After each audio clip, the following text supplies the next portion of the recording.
Hello and welcome to another episode of Sushi and the Swordfish. Here with Sushi again to look at my August 2021 films that I watched. So let's move on forward with this. Alright, so August was a little bit of a shorter month. Didn't get through quite as many films as some of the previous months. However, there are a few pretty good films in this bunch here. We're starting off with Bambi, Disney's Bambi, beloved classic for many people. Bambi's okay. It's been a long time since I've seen it. It's going in the OK USA pile.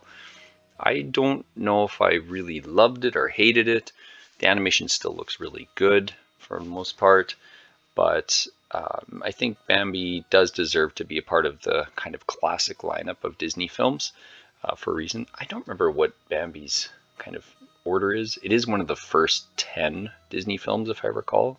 Large budget released full feature film movies. So I'm going to throw it in here. I think it's okay.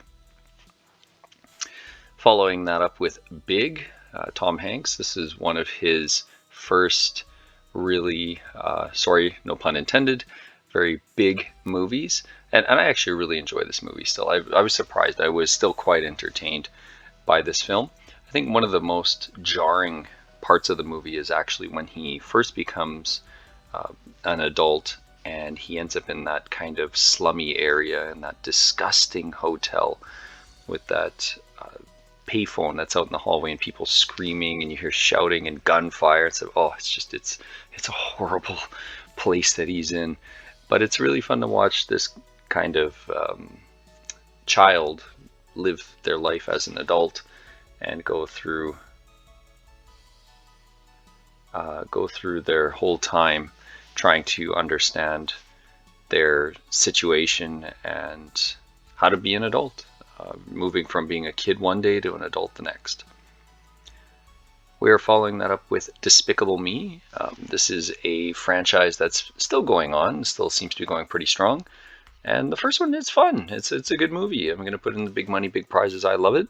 I didn't know what to expect of it, but I really enjoyed the characters. I like the main cast of characters. The minions kind of do steal lots of scenes from the movie and might be most people's favorite characters, but the three kids are kind of hold their own in a lot of ways and are really, really great, and it is a fun movie. Kind of fun to watch the Gru character try to break into, I'm forgetting the name of the other character, but he's breaking into that rival's his house or complex to steal that part that he needs, and that's a pretty fun sequence for sure, and he keeps getting electrocuted and hit with missiles and flamethrowers and all kinds of stuff. It's really fun. We have Good Morning Vietnam with Robin Williams as our next film.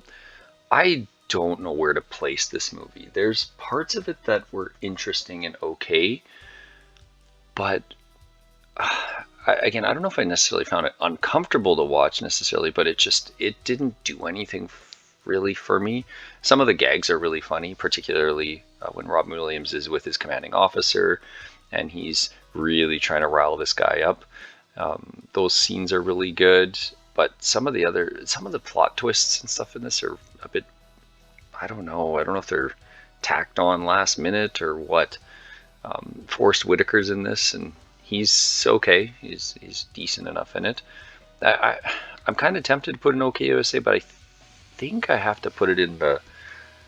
Oh, I think we've actually mixed our categories. There we go. Sorry, I think I'm going to put it in the stink category. Didn't realize I mixed the categories. I wouldn't necessarily recommend the movie, I suppose. I think there's other Robin Williams movies that have stood the test of time a little bit better. After that, we have Heat. This is a really well-liked, action thriller type movie. It's really good. I'm going to throw it in big money, big prizes. I love it category. I thought it was really well acted. Pacino and Robert De Niro are great playing off each other. It's very interesting to sort of see the Al Pacino character be so driven and obsessive, really, in his work. And the Robert De Niro character is kind of the opposite. He's the relaxed, laid back sort of guy, almost someone you think you could potentially have a relationship with, and you know, if he was your neighbor or something. And Al Pacino is really uptight, and his whole family life is kind of going down the tubes as a result of this obsession that he has. And Val Kilmer probably steals this movie, kind of like Kiss Kiss Bang Bang in a way. He's really, really great in this movie. He is one of the only characters that sort of seems to kind of go off the deep end, but you feel sad for him despite his criminal past and activities. It's really good. It's a really cool movie, and that sequence when they're having the full gunfight in the street. I was watching some backstory on that. And Michael Mann, I believe, is the director. Just the sort of amplified sound effects and the realism they were going for, and that whole sequence. And I think they did it in as long of takes as they possibly could. It's really well done. All right, next we have the end of the original Indiana Jones and Indiana Jones trilogy, Indiana Jones and the Last Crusade. I really, really like this movie. I remember seeing this as my first Indiana Jones movie. I hadn't seen the other two, so I do have a lot of nostalgia for it. I do know a lot of people really like this movie. You often hear this compared with, excuse me, Raiders of the Lost Ark.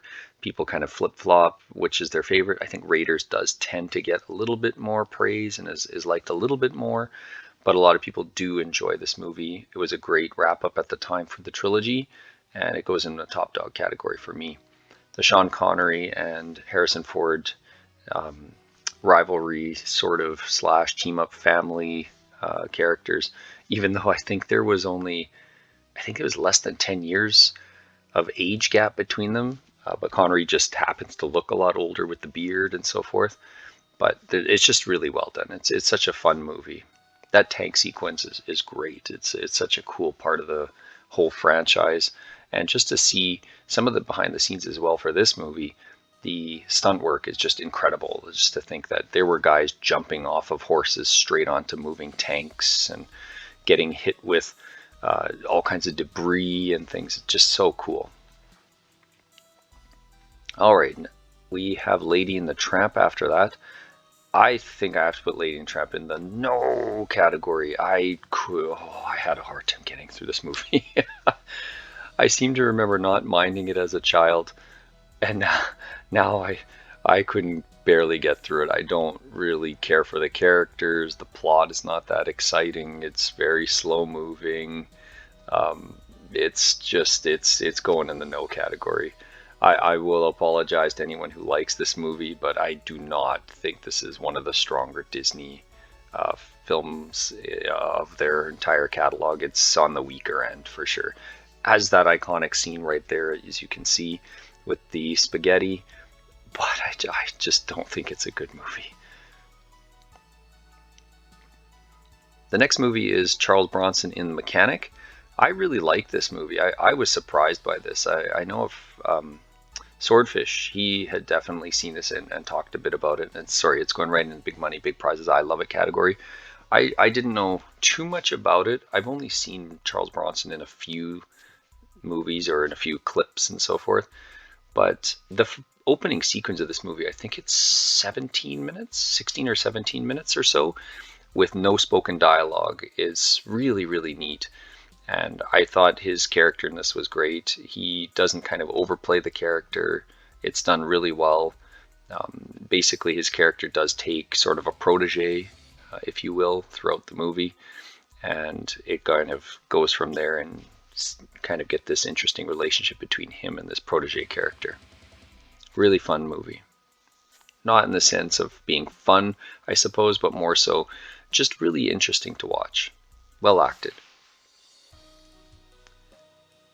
Next we have The Sting. I don't have much to say. This is going in the top dog category. The first time I seen The Sting, I was on a long flight going from North America to Asia. Sorry, I guess the other way around, from Asia to North America. I had heard about The Sting. I loved this movie. I thought it was awesome. I loved the title cards. I loved the sort of sequencing of the film, the music. Paul Newman is great. His whole scene when he goes to play cards is great. He's sort of just, I don't know, he plays it so straight. He knows exactly what he needs to do to fleece the other players. In particular, Robert Shaw is the sort of the main villain, if you will, in the movie. And it's such a fun movie. It's such a fun movie. If you like those Ocean's 11 movie, this kind of is the movie that I would assume they kind of wanted to base some of that franchise on. I know there was an Ocean's 11 before that, but I think the remakes kind of try to follow a bit of what the Sting was like. Um, it's just such a good movie. And finally, we have Wild Card. Again, another kind of nameless Jason Statham movie that many people probably don't know about. You just if this were the video store days and you were walking by, you'd be like, oh, okay, another Jason Statham movie. It wasn't bad. It was actually not too bad at all. It was kind of fun to watch Jason Statham be this sort of, I don't know, cleaner type thug. I don't know. He's kind of getting out of the game, and he's living in Vegas. Um, there's a couple aspects in the movie that are kind of shoehorned in there, but his whole thing is he's been kind of waiting for the right moment to basically get out of Vegas, and so you kind of see what that entails and so forth. Not a ton of action in the movie, but it's a interesting ride to get through. It does have a short cameo from Stanley Tucci as well. Not bad. All right, well, we're going to wrap up there for August. As I said, it was a pretty short month, but we have some really good ranked movies here. So just kind of love to get your thoughts and see if you agree with some of these or if you'd want to place them higher or lower. And looking forward to the next month, September. So we'll see you down that road. Thanks for joining me today.